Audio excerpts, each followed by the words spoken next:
Okay guys, the case study that we'll be talking about today is Kibera, located in the city, or should I say on the edge of the city of Nairobi in Kenya.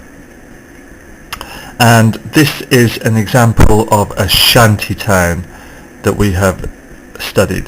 Now there's two main ways that the exam board might test you on this. The first way is to talk or ask you about, well, what are the conditions like in Kibera, what are the problems, how does that affect quality of life, and the second way is then to ask you, well, how are the conditions in Kibera, how are they being improved to try and make the situation better. So let's go through a couple of stats relating to Kibera itself to start with. So it's a settlement with approximately 250,000 people in, so it's extremely large. Okay, it's like a city in this country. People there generally are living on about less than $1 a day. So you're talking about subsistence, extreme poverty for many people. About 90% do not have security of tenure. That means they don't own the land on which they live, so they can be moved off at any time, and that is one of the problems that we discussed in relation to shanty towns. Some of the other issues that you get is that people don't have access to running water. There's extremely poor sanitation. In fact, they get their water generally from standpipes, which are just pipes from the ground, and generally for every one standpipe, which will, oh that's terrible, but that should be a water droplet, for every one standpipe there's generally 50 people. Okay, so 50 people for one pipe of water. So you can imagine that people have to queue for this. It will take time, it could be unreliable, there's lots of problems with that. Also in terms of toilets, there's generally a latrine. Now a latrine tends to be a hole in the ground. Okay, so we'll do a little picture of a toilet to show this, but really it's just a hole in the ground. Now for every one latrine there's approximately 150 people using it. Okay, now obviously these two things cause extreme problems. Disease is the main one of those. Life expectancy in Kibera is 30 years.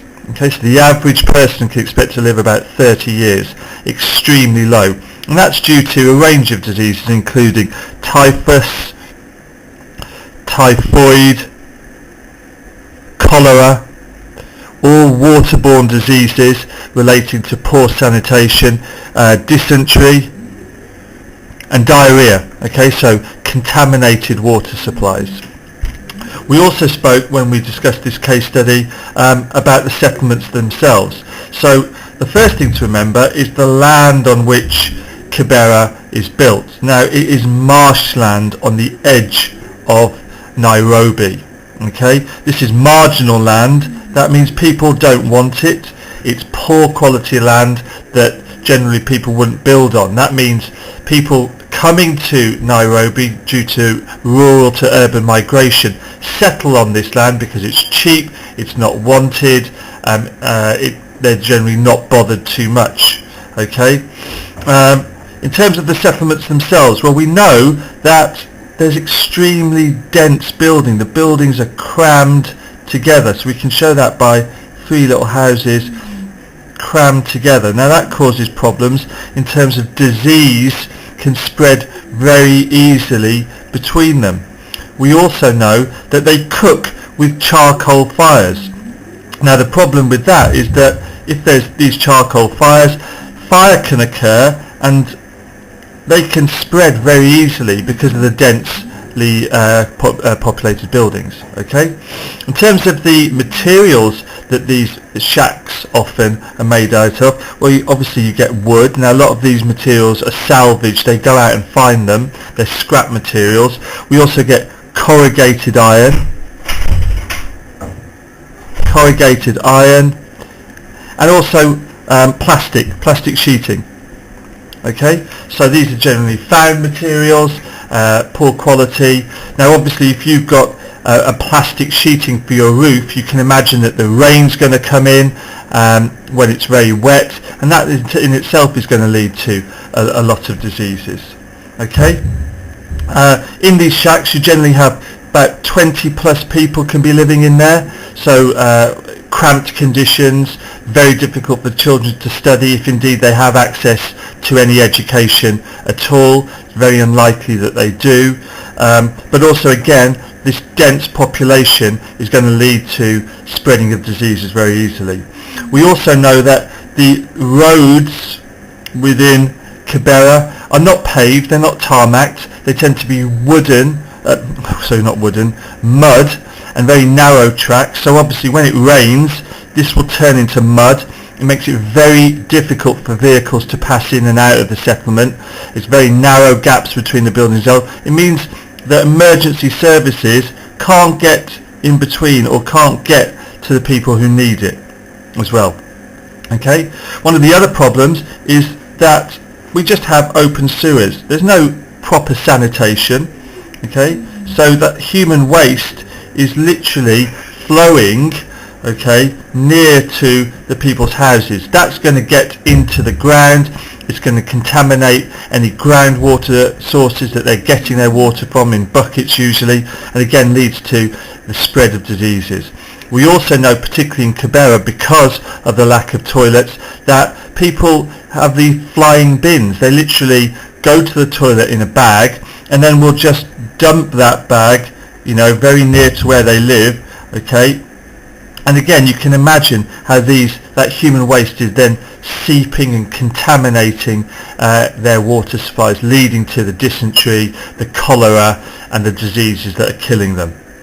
We also know that near to Kibera is an industrial site. Okay, so some people within Kibera will be working in those factories, doing very usually unskilled jobs, usually quite dangerous, very little safety equipment for them. But also, one of the problems is that some of the chemicals from these industrial practices then leak into the water supply and again cause diseases and illnesses. So those are some of the problems that are relating to the Kibera settlement. You'll also then be asked, well, what's being done about those? Okay, now one of the main things we talked about was this idea of self-help. Okay, so this is where the authorities provide materials, tools, training for the residents so they can improve the settlement themselves.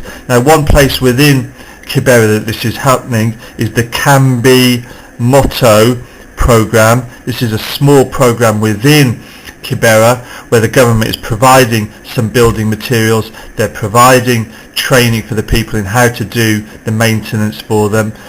They're actually giving the people the land, and the idea behind it is that as people develop their areas themselves, they become prouder of it, they put more time into it, they're going to make it nicer. Also, by providing people with the skills, then you're going to be able to use those skills to go out and find other jobs for themselves. One other thing that they're doing is, as they're improving their settlements, some people are then able to rent out their one room or a building that they've improved and actually use that to and make a business out of it. Another thing that they're doing within the settlement, we've already discussed how access to piped water is a real problem, is that they're then putting there's now 2 water pipes which are aerial water pipes. So going into the settlement, these are water pipes which are on poles high above the settlement, okay, and that obviously increases access to water for lots of residents, but also it makes the water supply very secure because gangsters have got involved in this business and are selling the water at very high prices to the local residents. So there are now increasingly aerial water pipes to bring clean, sanitised water into the settlement. We can also see the use of disposable toilet bags. Okay, so the authorities are providing bags for the people to use to go to the toilet in. Now the idea is that these bags are collected, taken away to another site and actually disposed of safely, but also the bag biodegrades so it doesn't become an environmental hazard itself. Finally, one of the other programs that is running is one run by the UN, the United Nations, and what they're doing is they're providing electricity, okay, for certain number of houses within Kibera at a very cheap rate, okay. So for about £2, okay, £2 per shack, they're providing electricity. Now obviously that means that you don't have the people using the charcoal fires, they can use an electric stove. It means that they have light, so things like children can actually study more.